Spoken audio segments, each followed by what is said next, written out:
Hello बच्चों, मैं आपका गणित शिक्षक कमलेंद्र हूँ। आज हम लोग कक्षा 10 गणित की एनसीईआरटी की किताब की प्रश्नावली 5.1 की प्रश्न संख्या 1 के दूसरे भाग के हल को समझने का प्रयास करेंगे। जैसा कि आप देख रहे हैं, इस प्रश्न में लिखा है कि पहले प्रश्न में कई पार्ट हैं, उसमें लिखा हुआ है निम्नलिखित स्थितियों में से किन स्थितियों में संबद्ध संख्याओं की सूची एपी है। एपी का अर्थ आप जानते हैं, समांतर श्रेणी या अरिथमेटिक प्रोग्रेशन होता है। उसे शॉर्ट में आप या सूक्ष्म संक्षिप्त रूप में आप एपी लिखते हैं। तो यहाँ पर हमें ये दिखाना है कि जो भी स्थितियाँ प्रश्न में नीचे दी गई हैं, उनसे संबद्ध जो भी संख्याओं की सूची हमें प्राप्त होगी, वह उससे एक एपी हमें मिल रही है कि नहीं मिल रही है, ये हमें बताना है। और अगर मिल रही है तो क्यों मिल रही है, ये बताना है। तो यहाँ पर आप देख रहे हैं कि इसका जो दूसरा भाग है, प्रश्न संख्या 1 का जो दूसरा भाग है, उसमें जो प्रश्न दिया गया है उसमें लिखा है कि किसी बेलन अर्थात सिलेंडर में उपस्थित हवा की मात्रा, जबकि वायु निकालने वाला पंप प्रत्येक बार बेलन की शेष हवा का 1/4 भाग बाहर निकाल देता है। इसका अर्थ यह है कि बेलन में जितनी भी हवा उपस्थित है, हमें उसे लेकर के चलना है। परंतु यह हमें ध्यान रखना है कि उस बेलन से हवा निकाली जाती है एक वायु निकालने वाले पंप के द्वारा, और जितनी बार भी उस पंप से बेलन की हवा निकाली जाती है, तो बेलन में जितनी भी हवा रहती है, उपस्थित रहती है उस समय निकालने से पहले, बेलन में जितनी भी हवा रहती है, उपस्थित रहती है, उसका 1/4 भाग पंप निकाल देता है एक बार में। तो ये हमें ध्यान रखना है कि जब भी हम पंप से हवा निकालेंगे, तो वो बेलन में जितनी भी हवा उपस्थित होगी उस समय, उसका 1/4 भाग वो एक बार में निकाल देगा। और इसी पर आधारित है गणना। इसमें जो भी है, मैंने इसको यहाँ पर करने का प्रयास किया है, हल करके दिखाने का प्रयास किया है। ये हल थोड़ा सा लंबा सा आपको दिख रहा होगा, इतना सब कुछ आपको लिखने की ज़रूरत नहीं होती है, परंतु समझते समय मुझे सब कुछ लिखना पड़ता है, इसलिए यहाँ पर इतना लंबा हल आपको दिख रहा होगा। काफ़ी लंबा हल लग रहा है यहाँ पर, लेकिन आप एक बार जब समझ जाएंगे तो इतना डिटेल में लिखने की आवश्यकता नहीं रहती है और ना कोई लिखता है। केवल समझाने के लिए मैंने यहाँ पर इतना डिटेल में लिखा है कि आप समझ जाएं कि आपको इसके हल को कैसे लिखना है। तो देखिए, यहाँ पर मैंने माना किसी बेलन में प्रारंभ में उपस्थित हवा की मात्रा V मात्रक है। ये मैंने V मात्रक मान लिया कि उसमें जितनी भी हवा है उसको उसके लिए एक संकेत ले लिया और हमने उसे V मात्रक कह दिया। अब यहाँ पर मैंने ग्रीन अक्षर से A1 माना करके लिखा है। इसका अर्थ है कि हम इसको A1 की तरह से समझ लें अब A1 क्यों समझेंगे ये आगे चल के आपको समझ में आएगा कि A1 मानने से हमें क्या सुविधा रहती है। तो फिलहाल V मात्रक तो मानेंगे, यही मान के आपको चलना है, लेकिन इसको A1 की तरह से समझना है कि ये A1 होगा। ठीक है, आगे देखिए, पंप द्वारा बेलन से पहली बार वायु यानी हवा निकालने पर बेलन में शेष हवा या कह लीजिए उपस्थित हवा की मात्रा, अगर हमको पहली बार जब हम निकालते हैं पंप से तो बेलन में कितनी हवा शेष रह जाएगी, वो क्या होगी, बेलन में हवा की प्रारंभिक मात्रा में से अगर हम पहली बार बेलन से निकाली गई हवा की मात्रा को घटा देंगे तो बेलन में प्रारंभ में हवा कितनी थी, वो तो हमने V मात्रक माना हुआ है, तो उसे हम यहाँ पर V लिख देंगे। अब इस वाली जो पहली बार हवा निकालेंगे तो बेलन में जो शेष हवा होगी उसको हम A2 करके भी समझ सकते हैं कि पहले तो जितनी उपस्थित थी हवा उसको हमने V मात्रक माना था, हमने कहा उसको भाई A1 समझ लीजिए। लेकिन अगर हम पहली बार पंप से हवा निकालते हैं तो जो हवा बचेगी उसमें बेलन में, उस शेष हवा को हम A2 जैसा समझ लें, A2 समझ लें। अब क्यों हम मान रहे हैं ये आगे देखेंगे। तो यहाँ पर जब निकालेंगे मात्रा हम कि पहली बार जब पंप से हवा निकाली तो बेलन में शेष हवा कितनी बची, तो उसके लिए आपको क्या करना होगा, बेलन में पहले जितनी हवा थी वो तो हमें पता है, हमने V मान लिया। अब निकलती कितनी हवा है प्रत्येक बार में, जितनी हवा रहती है उसका 1/4 भाग बाहर निकल जाता है। देखिए यहाँ पे लिखा हुआ है, बेलन की शेष हवा का 1/4 भाग बाहर निकाल देता है पंप, ये करता है। तो 1/4 गुणे बेलन में शेष हवा की मात्रा, यही हमें करना है। अब बेलन में शेष हवा कितनी है, यही V है, तो वही मैंने यहाँ पर लिखा है। देखिए V माइनस या ऋण 1/4 गुणे V। अब V को हम कॉमन ले सकते हैं, यहाँ पर जो V लिखा हुआ है, अकेला जो V लिखा हुआ है, इसको आप समझने के लिए 1 गुणे V भी समझ सकते हैं या लिख सकते हैं। तो जब हम 1 गुणे V यहाँ पर समझ सकते हैं इसको, तो V कॉमन जब लेंगे तो क्या होगा, यहाँ पर 1 बच जाएगा, वही 1 यहाँ पर ब्रैकेट के अंदर लिख दिया गया है। फिर ऋण की जगह ऋण आ गया और 1/4 अंदर बच जाएगा क्योंकि V तो बाहर आ गया, ये V और ये V दोनों बाहर आ गए। तो V तो बाहर आ गया, तो अंदर ब्रैकेट में क्या बचेगा, यहाँ पर 1 बचेगा, वो 1 लिख दिया गया, ऋण की जगह ऋण लिख दिया गया, और 1/4 यहाँ पर बचेगा तो 1/4 यहाँ पर लिख दिया गया और ब्रैकेट बंद कर दिया गया, और V को जो कॉमन लिया गया था उसको बाहर लिख दिया गया। इसके बाद अब इसका घटाना है, 1 में से 1/4 घटाना है। अब कई बच्चे ये छोटा सा भिन्नों का घटाना भी नहीं कर पाते हैं, तो वो यहाँ पर ये समझ लें कि 1/1 आप इसको समझ सकते हैं, 1/1 आप यहाँ पर समझ सकते हैं। अब इसको जब समझ लेते हैं आप, तो जो यहाँ पर एक भिन्न 1/1 हो गई, दूसरी भिन्न 1/4 हो गई। अब भिन्नों के हर यहाँ पर क्या मिले हमको, 1 और 4। अब 1 और 4 का लासा लेते हैं, वो यहाँ पर लासा लिख दिया गया है, एक बड़ी सी बटे की लाइन खींच करके यहाँ पर लासा 1 और 4 का, दोनों भिन्नों के हरों अर्थात 1 और 4 का लासा यहाँ पर लिख दिया गया। लासा यानी कि एलसीएम यहाँ पर लिख दिया गया। अब एलसीएम जब यहाँ पर लिखा गया, फिर हम क्या करते हैं, पहली भिन्न के हर से एलसीएम में भाग करते हैं, यानी 1 से 4 में भाग करेंगे, 4 आएगा, और 4 जो भागफल के रूप में प्राप्त हुआ उसे पहली भिन्न के अंश से गुणा करेंगे या अंश में गुणा करेंगे।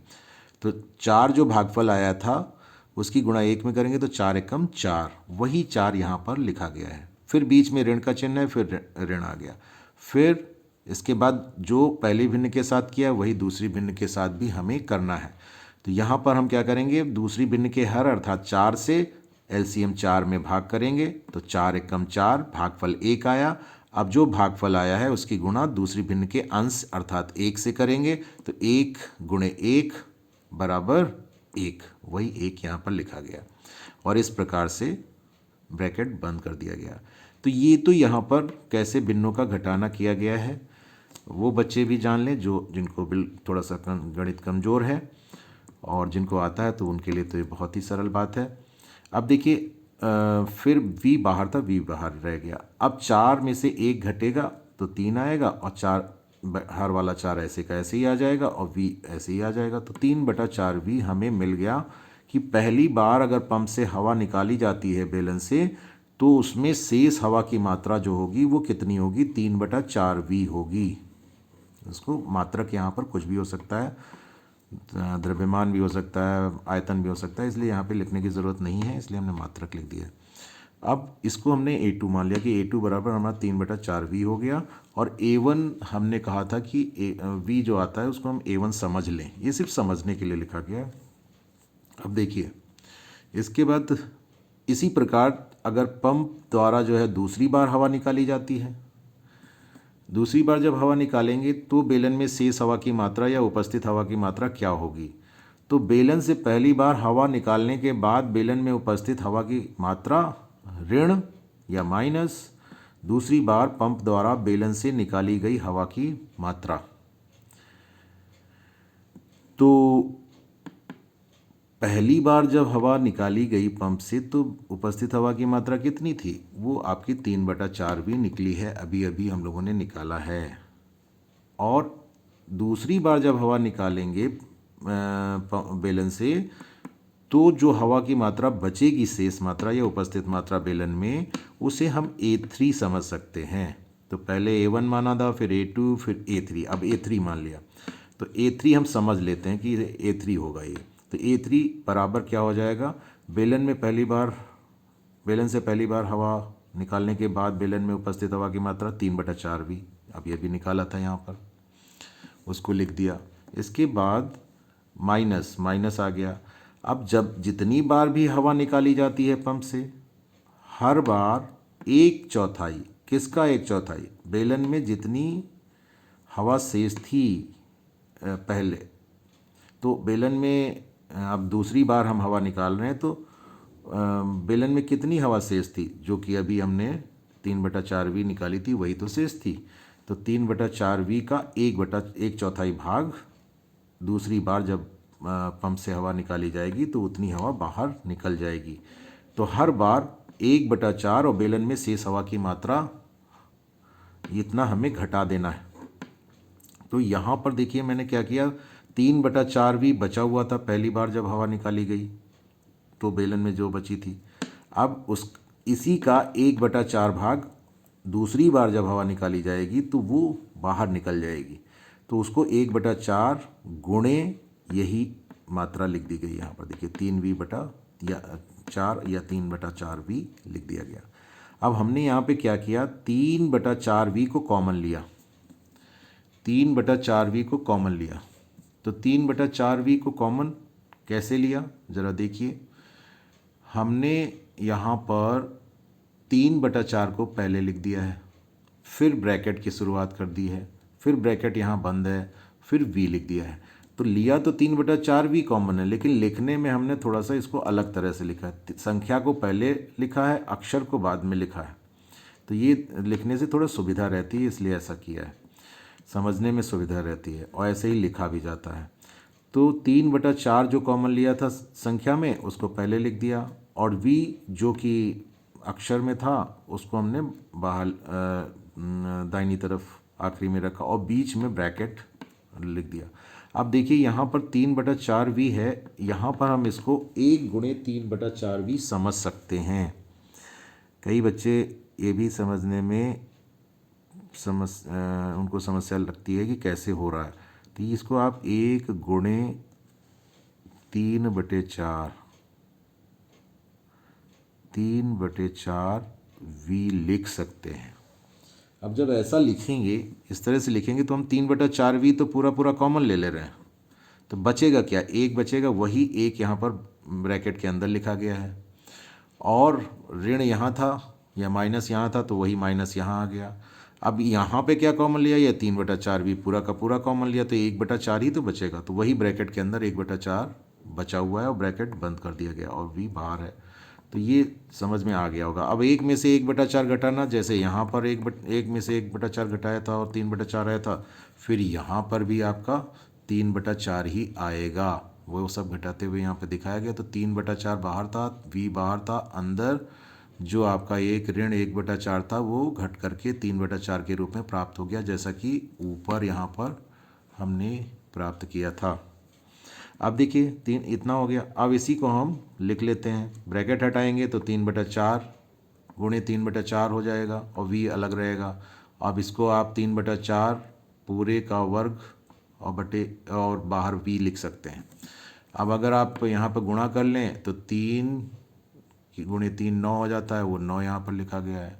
और 4 गुणे 4 कर लें तो 16 आ गया और v ऐसे ही था बाहर, तो 9/16 v आ गया। इसका अर्थ ये हुआ कि दूसरी बार जब पंप से हवा निकाली गई बेलन से, तो जो हवा उस बेलन में शेष रहती है वो 9/16 v होती है। इस प्रकार जो संख्याएं हमको यहाँ पर प्राप्त हुई, यानी हवा की मात्रा जो हमें प्राप्त हुई वो संख्या के रूप में प्राप्त हुई, तो उसे अगर हम यहाँ पर लिखें, उसे यदि हम यहाँ पर लिखें तो क्या होगा, यहाँ पर हम मात्रक लिख देते हैं। हर बार कुछ ना कुछ जो भी प्राप्त होगा कोई ना कोई मात्रक होगा हवा की मात्रा को व्यक्त करने के लिए। अब यहाँ पर जो हवा की मात्रा हमको प्राप्त हुई संख्या के रूप में, उसे हमने यहाँ पे कॉमा लगा करके एक सूची के रूप में, लिस्ट के रूप में हमने यहाँ पर लिख दिया है। इसी प्रकार ये आगे डॉट डॉट बना दिया है। इसका मतलब इसी प्रकार आगे और आप संख्याएं निकालना चाहेंगे, हवा की मात्रा निकालना चाहेंगे तो आप लिख लेंगे, लेकिन वो सब लिखने की आवश्यकता नहीं रहती है। अब यहाँ पर क्या है, इसको हमने कह दिया कि A1 की तरह समझ लीजिए, इसको A2 की तरह समझ लीजिए, इसको A3 की तरह समझ लीजिए। तो किसको हम कह सकते हैं कि ये पहला पद है, ये दूसरा पद है, ये तीसरा पद है, इस तरह से समझ सकते हैं। इसीलिए A1 A2 A3 मैंने यहाँ शुरू से मान करके मैं चला हूँ। आपसे कहा था कि मैं बाद में बताऊंगा कि ऐसा क्यों कर रहा हूँ, इसे समझना आसान रहता है। फिर देखिए सूची के पहले और दूसरे पद में अंतर। तो पहला पद तो हमारा ये है, दूसरा पद ये है, यानी पहला पद A1, दूसरा पद A2, और A1 की जगह पे v है, A2 की जगह पे 3/4 v है। तो हम सूची के पहले और दूसरे पद में अंतर ज्ञात करना चाहेंगे तो हम क्या करते हैं, दूसरे पद में से पहला पद घटाते हैं। ये हमेशा ध्यान रखिएगा। आगे आने वाले पद से पहले वाले पद को हम आगे आने वाले पद में से उससे पूर्व पद को घटाते हैं, उससे पहले आने वाले पद को घटाते हैं। तो यहाँ पर A2 में से हम A1 घटाएंगे, A3 में से A2 घटाएंगे, इस तरह से। तो A2 में से A1 जब घटाएंगे तो क्या होगा, A2 माइनस A1 लिखेंगे। और A2 हमारा क्या है, 3/4 भी है, इसलिए हमने यहाँ पर 3/4 भी लिखा। फिर माइनस और फिर v है क्या, A1 की जगह पे v लिख दिया। अब आप घटा लीजिए, v कॉमन ले लिया, v कॉमन लिया तो 3/4 यहाँ बचा, 1 यहाँ बचता है, तो 3/4 ऋण 1 हो गया। अब इसको जब घटाएंगे तो ये 3-4/4 आएगा, और घटाएंगे तो यहाँ पर घटाना बच्चे गड़बड़ करते हैं जो गणित में कमज़ोर हैं। यहाँ पर देखिए 3 धन चिन्ह का है, कोई चिन्ह नहीं है, यानी उस 3 के पहले कोई चिन्ह नहीं है, इसका अर्थ है कि धन चिन्ह है। और 4 के पहले ऋण है, इसका मतलब 3 धन चिन्ह के साथ है और 4 जो है वो ऋण चिन्ह के साथ है। तो दोनों का चिन्ह अलग अलग है, इसलिए संख्याएं घट जाएंगी। हमेशा बड़ी संख्या में से छोटी संख्या घटती है। तो 4 में से 3 घटेगा तो क्या होगा, 1 आएगा। और चिन्ह सदैव बड़ी संख्या का आता है। तो बड़ी संख्या का चिन्ह, बड़ी संख्या यहाँ पे 4 है, उसका चिन्ह ऋण है या माइनस है, तो इसलिए यहाँ पे माइनस आया, और बटे में 4, और v ऐसे का ऐसे ही आ जाएगा। तो आपने यहाँ पर घटाना भी सीख लिया जो बच्चे नहीं जानते हैं। तो अब देखिए इसके बाद हम क्या करेंगे, सूची के दूसरे और तीसरे पद में अंतर ज्ञात करेंगे, यानी A3 में से A2 घटाएंगे। A3 में से A2 घटाएंगे तो यहाँ पर 9/16 v है A3, तो 9/16 v में से 3/4 v जो कि A2 है वो घट जाएगा। और जब घटेगा तो यहाँ पर जो कॉमन है उसको कॉमन ले लीजिए, 3/4। अब यहाँ पर कुछ बच्चे ये हो सकता है कि इसको लेकर के समस्या हो कि 9/16 में क्या है, 9/16 को आप 3/4 गुणे 3/4 यहाँ लिख सकते हैं, ये इस तरह से। और जब आप लिखेंगे तो आप क्या देख रहे हैं, जब 3/4 कॉमन लेंगे तो एक 3/4 तो बाहर आ गया और एक 3/4 यहाँ पर अंदर ब्रैकेट के रह जाएगा, वही यहाँ पर अंदर है ब्रैकेट में, और फिर बीच में माइनस या ऋण है और वो ऋण यहाँ पे लगा दिया गया है। फिर 3/4 जो लिखा हुआ है उसको 1 गुणे 3/4 लिख सकते हैं, तो 3/4 जब बाहर आ जाएगा तो वहाँ 1 बचेगा, इसलिए 1 लिखा गया है, और v तो बाहर पहले से है जो कि कॉमन है।